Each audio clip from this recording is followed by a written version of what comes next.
সন্তুষ্ট নয়, আমরা চাই প্রকাশ্যে ফাঁসি, প্রকাশ্যে ফাঁসি চাই। আমার বাবা লাগবো, আমার বাবা লাগবো রে, আমার বুকের হাহাকারটা নিবে রে, আমার একটু মা কয়ে ডাকলি হইব রে। আমি খরাত কইরা কইরা তো গতনে খরাত কইরা তে আদিপুরে বাবার লাগা রে, আমার এই বাবা না রে, আমার একটা বাবা রে, ওগো 10টা রে, ওগো 10টা আছে রে, আমার আর কেউ নাই রে। আমারে যদি আল্লাহ এর বিনিময়ে ওরা কিছু চাইতো রে, আমার শ্বশুর কালকে মারা গেছে, আমার বাবার সুখে আমার শ্বশুরে যাইতের কালা কয়ে গেছে রে, আমার জীবনটা আর আমার হরির জীবনটা চাইলে বাবার লেগে দিয়া দিত। বাংলার বুকে কোনো মায়ের বুক যেন আমার মতো হাহাকার না করে রে, আমার একটা রে, একটা আমার বাবারে গর্তনে ডাইকা নিয়ে মারা লাইছে, আমার বাবারে হাতুড়া দিয়া ফিডায়া মারছে। তোরা হুনছ কেউ হাতুড়া দিয়া মানুষ মারে? আয় হায় রে, সরকারের কাছে বলতে চাই আশরাফুল হত্যার বিচার আমি চাই। যদি এই বিচার না হয় তাহলে বাংলার জমিনে আর কোনো মার সন্তান মারা গেলে বিচার করবে না সরকার। আমার ভাইকে পরিকল্পিতভাবে বাসা থেকে ডেকে নিয়ে রাত 9টার দিকে দুর্বৃত্তরা ঘটনাস্থলে নিয়ে নির্মমভাবে হাতুড়ি দিয়ে মাথায় আঘাত করে হত্যা করে।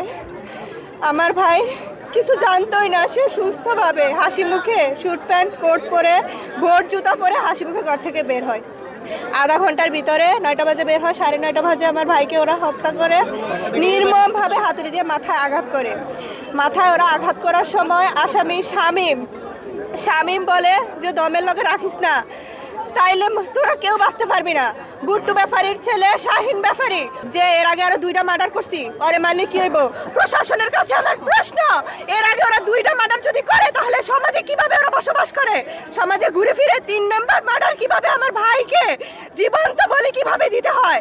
আর এর ভুক্তভোগী আমার পরিবার, আমার বোনেরা, আমরা 5 বোন, আমার বাবা অসুস্থ, বাবা, আমার মা, এর জবাব প্রশাসনের কাছে দিতে হবে। আমরা চাই 11 জন আসামির 4 জন ধরা পড়ছে, এখনো 1 নম্বর আসামি নাহিদ সহ আরো 7 জন এখনো গ্রেফতার হয় নাই। ওরা তো বাংলার মাটিতেই আছে, ওরা তো দেশ ছেড়ে পালায় নাই।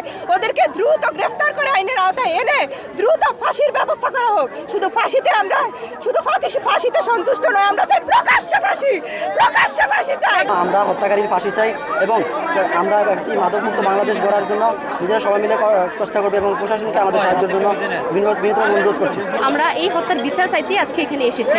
আমরা প্রশাসনের কাছে সুষ্ঠু বিচার চাই, আশরাফুল ভাইয়ের হত্যার সুষ্ঠু বিচার চাই। আশরাফুল হত্যার যে প্রধান আসামি ও এখনো ধরাছোঁয়ার বাইরে, এটা হচ্ছে প্রশাসনের ব্যর্থতা। আমি বলবো আজকে প্রশাসনের ব্যর্থতার কারণেই আমাদের এই রাস্তায় নামতে হচ্ছে। আশরাফুল পুলিশকে সহযোগিতা করছে, মাদকের তালিকাভুক্ত আশরাফুলের সহযোগিতা অ্যারেস্ট করেছে। তার 2 দিন পরেই যারা ওইখানে মাদকের সিন্ডিকেট করে, মাদকের কারবারি করে, ব্যবসায়ী করে, ওরা উদ্দেশ্যপ্রণীতভাবে ক্রোধের বশবর্তী হয় যে তাদেরকে কেন ক্ষতি করলো, তাদের 2টি এজেন্টকে কেন ধরাই দিল।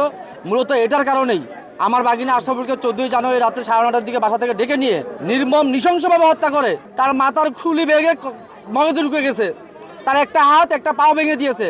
এমনকি তার 99% মৃত্যু নিশ্চিত করার পর তাকে ফেলে রেখে গেছে। এলাকায় কোনো বিশৃঙ্খল পরিস্থিতি তৈরি হওয়ার আগেই যেন প্রশাসন তাদেরকে অতি সত্বর গ্রেপ্তার করে বিচারের কাঠগড়ায় দাঁড় করায় এবং আমরা সুবিচার পাই। সকলকে গ্রেপ্তার করে দ্রুত বিচার নিশ্চিত করার জন্য এবং মাদকের বিরুদ্ধে কার্যকরী পদক্ষেপ গ্রহণ করার জন্য সুষ্ঠু বিচার সম্পন্ন করার জন্য প্রশাসনের কাছে অনুরোধ জানাচ্ছি। আমরা এই আশরাফ হত্যা মামলার 4 জন আসামিকে ইতিপূর্বে গ্রেপ্তার করেছি। তার মধ্যে 3 জন বিজ্ঞ আদালতের দোষ স্বীকার করে 164 জবানবন্দি প্রদান করেছে। আর 2 নম্বর আসামির কাছ থেকে হত্যায় ব্যবহৃত যে আলামত, সে আলামত আমরা উদ্ধার করেছি। বাকি আসামিদের গ্রেপ্তারের অভিযান অব্যাহত আছে, অচিরেই আমরা গ্রেপ্তার করতে সক্ষম হব। মামলা তদন্তাধীন আছে।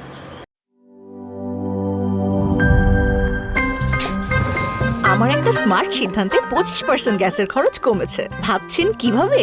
সাধারণ গ্যাস স্টোভ বদলে আমি এনেছি আরএফএল গ্যাস স্টোভ। এর সাইন্টিফিক নজল ও ব্রাস বার্নার ক্যাপ সমানভাবে তাপ ছড়িয়ে রান্না করে দ্রুত, তাই গ্যাসও বাঁচায় 25%, টাকাও বাঁচে 25%। আরএফএল গ্যাস স্টোভ নিরাপদ ও গ্যাস সাশ্রয়ী।